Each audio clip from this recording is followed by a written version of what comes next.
second wave of Islamization started in the 11th century with the Turkish tribes.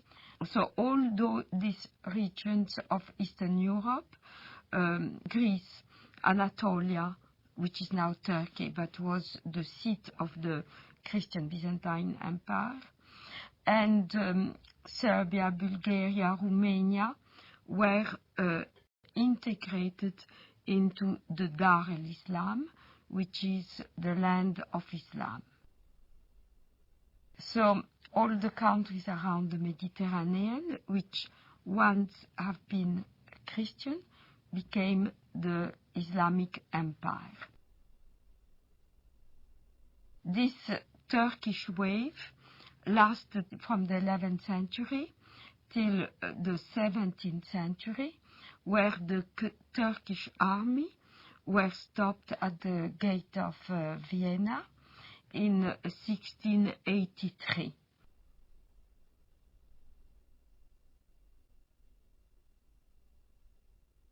The Crusades are not understood in the Muslim world today very differently to the way they are understood in the Western academia and in the discourse of the Western elite class. Both talk of the Crusades as an aggressive war of conquest by Christian Europe against peaceful, innocent Muslims. One may ask, however, what were those Muslims doing in the Holy Land in the first place?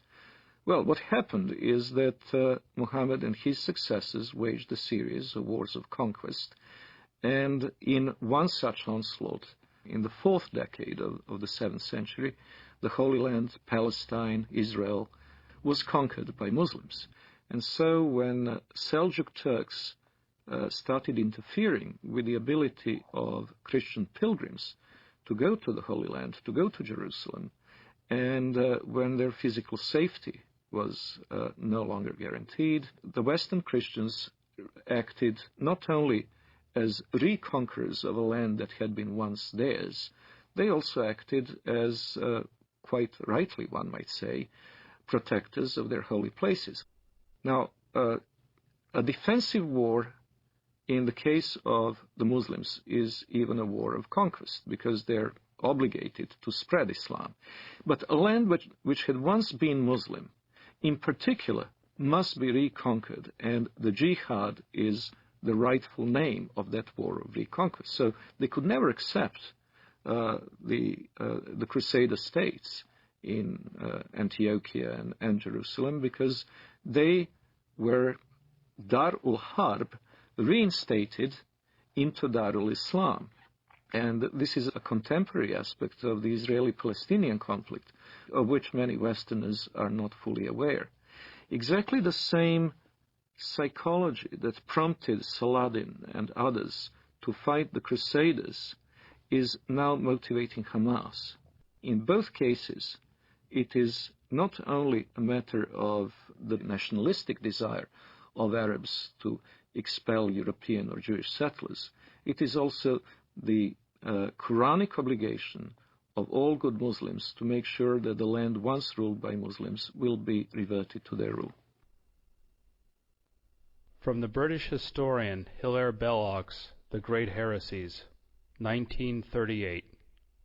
It has always seemed to me possible, and even probable, that there would be a resurrection of Islam, and that our sons or our grandsons would see the renewal of that tremendous struggle between the Christian culture and what has been for more than 1,000 years its greatest opponent. The suggestion that Islam may re-arise sounds fantastic, but this is only because men are always powerfully affected by the immediate past. One might say that they are blinded by it. But not so very long ago, less than 100 years before the Declaration of Independence, Vienna was almost taken, and only saved by the Christian army under the command of the King of Poland, on a date that ought to be among the most famous in history. September 11th, 1683.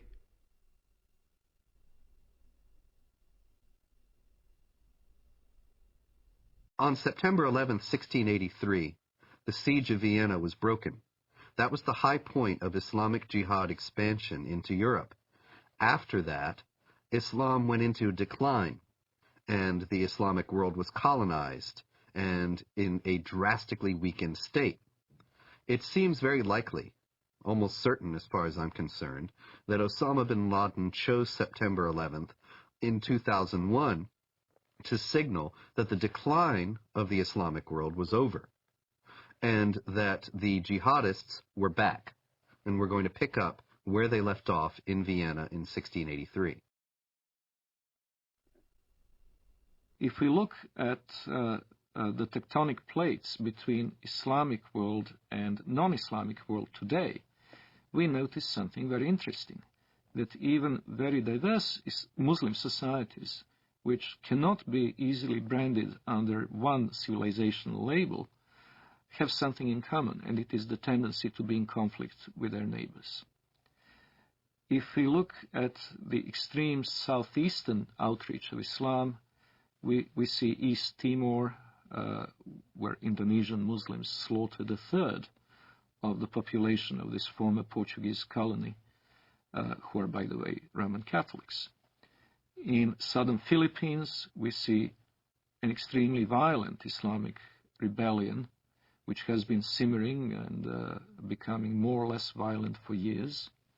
In Indonesia itself, we had religious conflict in the Spice Islands, where the beleaguered Christian minority is in danger of extinction. We have very active Islamic movements both in Thailand and in China, in Xinjiang.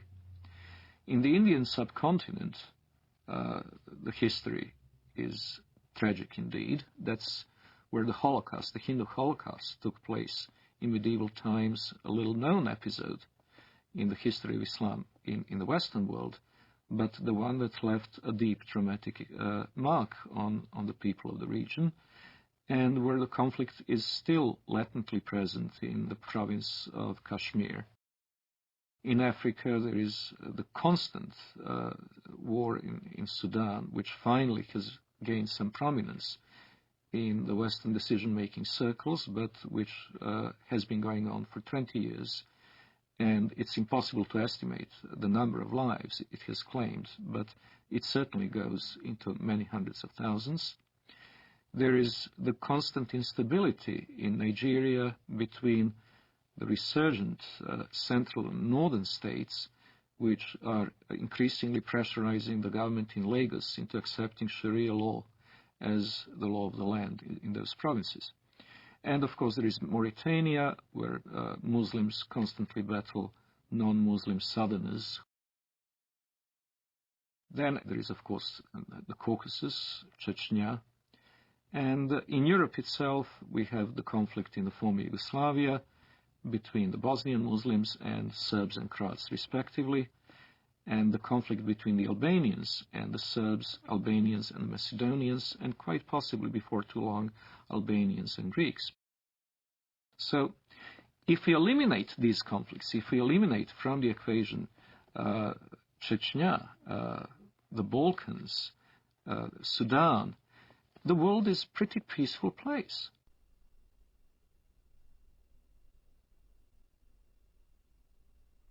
If we eliminate from the terrorist equation, terrorist acts carried out by the Muslims over the past 5 years, we would come to realize that the war on terror is unnecessary because terror is not a very big problem.